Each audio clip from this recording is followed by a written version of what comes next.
জান্নাতেরও gate আছে না নাই? কয়টা? মাশাআল্লাহ, 8টা। ইন্নালিল জান্নাতি সামানিয়াতু আবওয়াব, জান্নাতের দরজা মোট 8টা। কয়টা?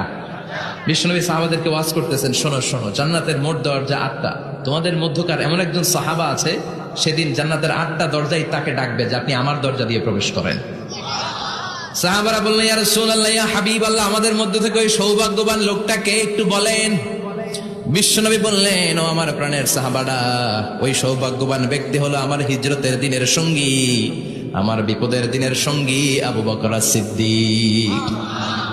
ওনার ব্যক্তিত্ব আল্লাহর কাছে এতটাই গ্রহণযোগ্য যে জান্নাতের 8টা দরজাই ওনাকে ডাকবে, আসেন। ওইটা না, আপনি আমারটা দিয়ে ঢুকেন। সুবহানাল্লাহ পড়েন। আমরা কি চাই না যে আমরাও এই 8টা দরজা দিয়ে ঢুকার সুযোগ আল্লাহ করে দেখ? চাই কি চাই না? এজন্য বিশ্বনবী বললেন, শোনো শোনো, প্রতিদিন নামাজের আগে যে তোমরা ওযু করো, এই ওযুর পরে কেউ যদি পড়ে